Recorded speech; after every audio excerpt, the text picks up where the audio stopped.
একটি সাধারণ শিশু যাকে মাত্র ৮ বছর বয়সে একদল ডাকাত বন্দি করে নিয়ে যায়। অতঃপর তারা তাকে বিক্রি করে দেয় কৃতদাস হিসেবে। স্বাভাবিক তো এটাই যে এই শিশুটির কাছে এই দাসত্বের জীবন বড় দুর্বিষহ হয়ে উঠবে। কিন্তু ইতিহাস কখনো কখনো স্বাভাবিক পথে না হেঁটে ব্যতিক্রম কিছু রেখে যায়। এই শিশুটির জীবনের গল্পও অবিশ্বাস্য রকমের ব্যতিক্রম। দাসত্ব তার কাছে অভিশাপ না হয়ে ওঠে আশীর্বাদের নাম। নিজের মনিবের ঘরে সে কৃতদাস হিসেবে নয়, বরং বেড়ে ওঠে সন্তান হিসেবে। শুধু তাই নয়, পরিণত বয়সে তিনি হয়ে ওঠেন একজন দুর্ধর্ষ সামরিক কমান্ডার। আজকের গল্পটা একজন বিখ্যাত সাহাবীকে নিয়ে, যিনি একজন সাধারণ কৃতদাস থেকে একসময় ইসলামের দুঃসাহসী সেনাপতি হয়ে উঠেছিলেন। চলুন গল্পটা গোড়া থেকে শুরু করি।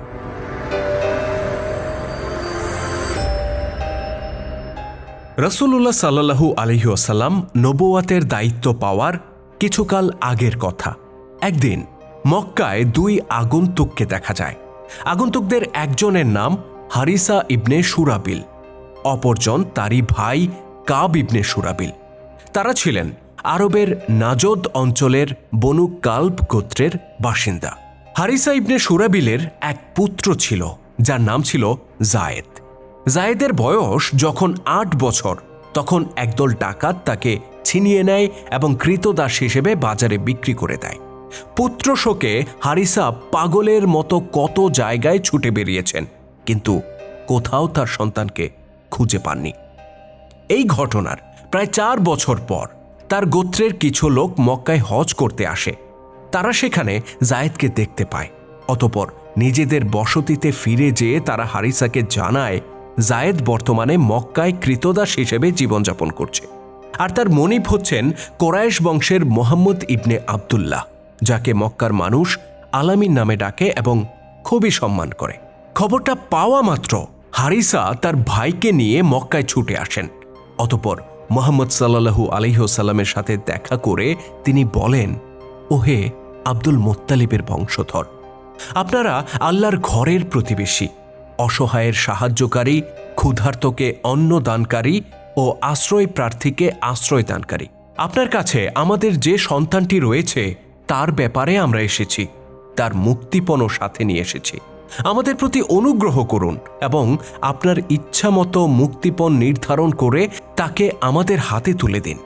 মুহাম্মদ সাল্লাল্লাহু আলাইহি ওয়াসাল্লাম বললেন, আপনারা কোন ছেলের কথা বলছেন? হারিসা বললেন, আপনার দাস জায়েদ ইবনে হারিসার কথা বলছি।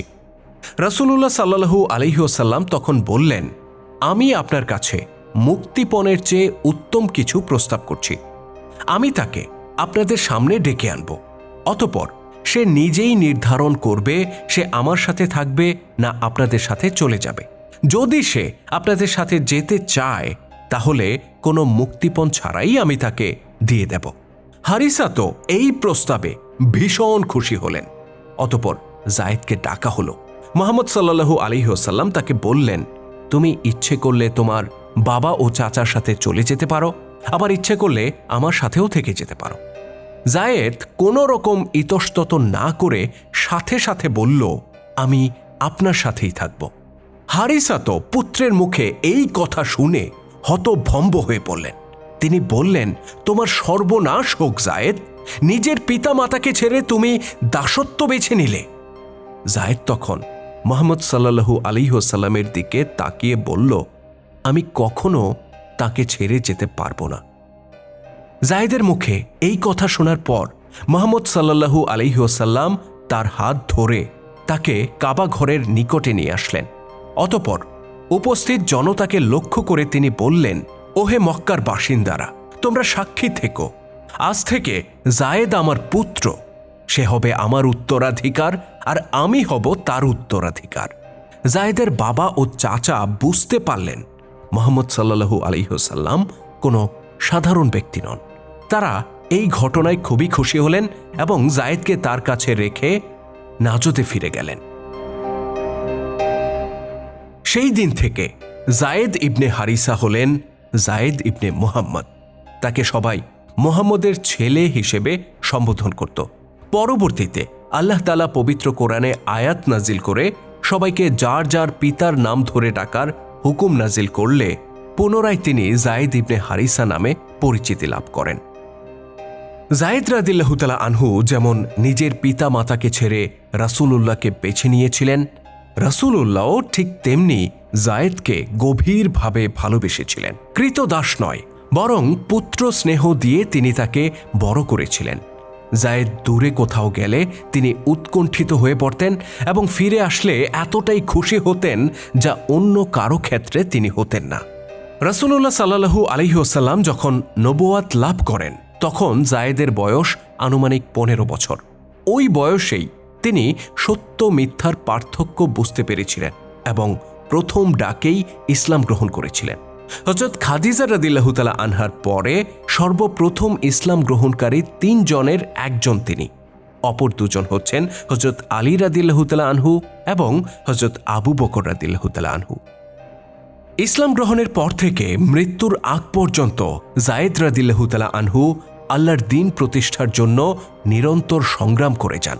হিজরতের আগে মক্কায় মুসলিমদের উপর কুরাইশরা যে নির্যাতন চাপিয়ে দিয়েছিল তার প্রতিটি ঘটনায় যায়েদ রাদিয়াল্লাহু তাআলা আনহু ছিলেন রাসূলুল্লাহর নিত্য সাথী।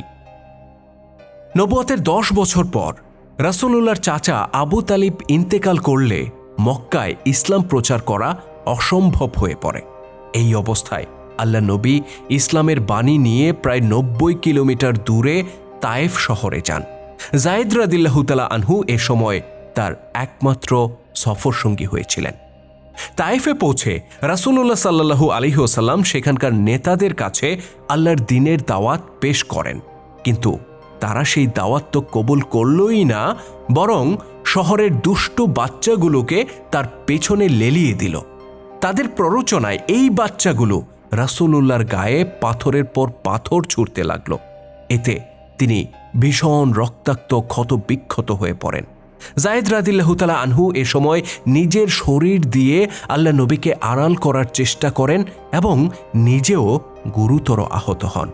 ক্ষত বিক্ষত অবস্থায় তারা মক্কা নগরীতে ফিরে আসেন। এই ঘটনার প্রায় 3 বছর পর মুসলিমরা মক্কা ছেড়ে মদিনায় হিজরত করেন। হিজরতের পর রাসূলুল্লাহ সাল্লাল্লাহু আলাইহি ওয়াসাল্লাম ছোট বড় সামরিক অভিযান শুরু করেন। যায়েদ রাদিয়াল্লাহু তাআলা আনহু রাসূলুল্লাহর নেতৃত্বে বদর, উহুদ, খন্দক ও খাইবারের যুদ্ধে অংশ নেন, আর তিনি নিজে নেতৃত্ব দেন 7টি সামরিক অভিযানে। একটি হাদিসে আম্মা আয়েশা রাদিয়াল্লাহু তাআলা আনহা বলেছেন, রাসূলুল্লাহ সাল্লাল্লাহু আলাইহি ওয়াসাল্লাম যায়েদকে কমান্ডার না বানিয়ে কখনো কোনো অভিযানে পাঠাতেন না। তার এই হাদিস থেকেই উপলব্ধি করা যায় অভিযান পরিচালনার ক্ষেত্রে যায়েদের উপর রাসূলুল্লাহ সাল্লাল্লাহু আলাইহি ওয়াসাল্লাম কতটা আস্থা রাখতেন। হিজরি 8ম সনে একটা সাংঘাতিক ঘটনা ঘটে। রাসূলুল্লাহ সাল্লাল্লাহু আলাইহি ওয়াসাল্লাম ইসলামের দাওয়াত সম্বলিত একটি পত্র দিয়ে একজন সাহাবীকে বসরার শাসকের উদ্দেশ্যে পাঠান। পত্রবাহক জর্দানের পূর্ব সীমান্তে মুতা নামক স্থানে পৌঁছলে সেখানকার গাসসান গোত্রের একজন শাসক তাকে হত্যা করে ফেলে। এই ঘটনার বদলা নিতে আল্লাহ নবী 3000 সৈন্যের একটি বাহিনী প্রস্তুত করেন, আর এই বাহিনীর কমান্ডার হিসেবে তিনি নিযুক্ত করেন যায়েদ ইবনে হারিসা রাদিয়াল্লাহু তাআলা আনহুকে। যায়েদের এই বাহিনী রওনা হওয়ার আগে রাসূল সাল্লাল্লাহু আলাইহি ওয়াসাল্লাম বলে দেন, যদি যায়েদ শহীদ হয়ে যায় তাহলে পরবর্তী কমান্ডার হিসেবে দায়িত্ব পালন করবেন জাফর ইবনে আবু তালিব রাদিয়াল্লাহু তাআলা আনহু। তিনিও যদি শহীদ হয়ে যান তাহলে তৃতীয় কমান্ডার হিসেবে দায়িত্ব পালন করবেন আব্দুল্লাহ ইবনে রাওয়াহা রাদিয়াল্লাহু তাআলা আনহু। আর তিনিও যদি শহীদ হয়ে যান তাহলে তারা নিজেদের মধ্য থেকে একজনকে কমান্ডার নির্বাচন করে নেবে। যায়েদ রাদিয়াল্লাহু তাআলা আনহুর নেতৃত্বে এই বাহিনী জর্দানের পূর্ব সীমান্তে মায়ান নামক স্থানে পৌঁছে যায়। এ সময় অপ্রত্যাশিতভাবে রোম সম্রাট হেরাক্লিয়াসের 1 লাখ সৈন্যের একটা বিশাল বাহিনী গাসসানীদেরকে সাহায্য করতে এগিয়ে আসে। তাদের সাথে যোগ দেয় পৌত্তলিক আরবদের আরও 1 লাখ সৈন্য। অর্থাৎ মুসলিমরা যেখানে শুধুমাত্র গাসসানী বাহিনীর বিরুদ্ধে যুদ্ধ করার প্রস্তুতি নিয়ে এসেছিল, সেখানে তারা এখন 2 লাখ সৈন্যকে মোকাবেলা করতে যাচ্ছে। এই সম্মিলিত বাহিনী মুসলিম বাহিনীর অনতি দূরে অবস্থান গ্রহণ করে। তখন মায়ানে মুসলিম বাহিনী টানা 2 রাত অবস্থান করে নিজেদের করণীয় সম্পর্কে পরামর্শ করে এবং শেষ পর্যন্ত তারা এই বিশাল বাহিনীকে মোকাবেলা করার সিদ্ধান্ত নেয়। অতঃপর 2 অসম বাহিনী পরস্পর মুখোমুখি সংঘর্ষে অবতীর্ণ হয়। একদিকে 2 লাখ সৈন্য, অন্যদিকে মাত্র 3000 মুসলিম। এ সময় ইসলামের পতাকা সমুন্নত রাখতে যায়েদ ইবনে হারিসা রাদিয়াল্লাহু তাআলা আনহু বীরত্ব সহকারে লড়াই করে দৃষ্টান্ত স্থাপন করেন। অসংখ্য তীর ও বর্ষার আঘাতে তার শরীরটা ঝাঁঝরা হয়ে যায় এবং তিনি শহীদ হয়ে যান। তারপর একে একে জাফর ইবনে আবি তালিব ও আবদুল্লাহ ইবনে রাওয়াহা রাদিয়াল্লাহু তাআলা আনহু পতাকা তুলে নেন এবং বীরত্বের সাথে যুদ্ধ করে তারাও শহীদ হয়ে যান। অতঃপর মুসলিম বাহিনীর সম্মিলিত সিদ্ধান্তে খালিদ ইবনে ওয়ালিদকে কমান্ডার নির্বাচন করা হয়। খালিদ রাদিয়াল্লাহু তাআলা আনহু অবিশ্বাস্য রণনৈপুণ্য দেখিয়ে মুসলিম বাহিনীকে অনিবার্য পরাজয় ও ধ্বংসের হাত থেকে উদ্ধার করে মদিনায় ফিরিয়ে আনেন। এভাবে 9ম হিজরিতে শহীদ হন যায়েদ ইবনে হারিসা রাদিয়াল্লাহু তাআলা আনহু।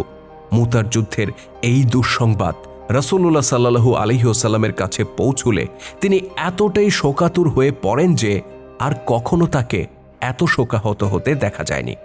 তিনি শহীদ কমান্ডারদের বাড়ি বাড়ি যেয়ে তাদের পরিবারকে সমবেদনা জানান।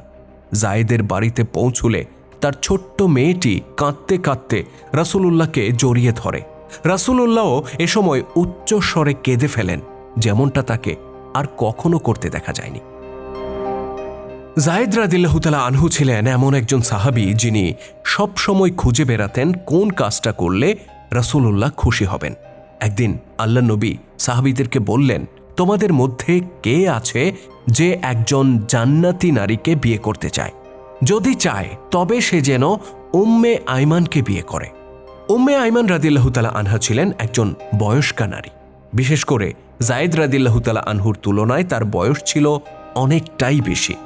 তারপরও রাসূলুল্লাহর পবিত্র মুখে এমন কথা শুনে যায়েদ রাদিয়াল্লাহু তাআলা আনহু তাকে বিয়ে করার আগ্রহ ব্যক্ত করেন। উম্মে আইমানও এই প্রস্তাবে রাজি হয়ে যান। অতঃপর রাসূলুল্লাহ সাল্লাল্লাহু আলাইহি ওয়াসাল্লাম তাদের বিয়ের ব্যবস্থা করেন। উম্মে আইমানের গর্ভে হযরত যায়েদ রাদিয়াল্লাহু তাআলা আনহুর এক পুত্র সন্তানের জন্ম হয়, যার নাম রাখা হয় ওসামা ইবনে যায়েদ। পরবর্তীতে এই ওসামার নেতৃত্বে রাসূলুল্লাহ সাল্লাল্লাহু আলাইহি ওয়াসাল্লাম আরেকটি সেনাবাহিনী পাঠান সেই খতরনাক গাসসানী গোত্রকে শাস্তি দিতে। পিতা যায়েদ রাদিয়াল্লাহু তাআলা আনহু যে কাজ অসমাপ্ত রেখে গিয়েছিলেন, অতঃপর পুত্র ওসামার হাত ধরে সেই কাজ সমাপ্ত হয়। তবে এটাও ছিল নানা চাঞ্চল্যকর ঘটনায় পূর্ণ ইতিহাসের আরেকটা চমকপ্রদ অধ্যায়। ইনশাআল্লাহ আলোচনা করব পরবর্তী পর্বে।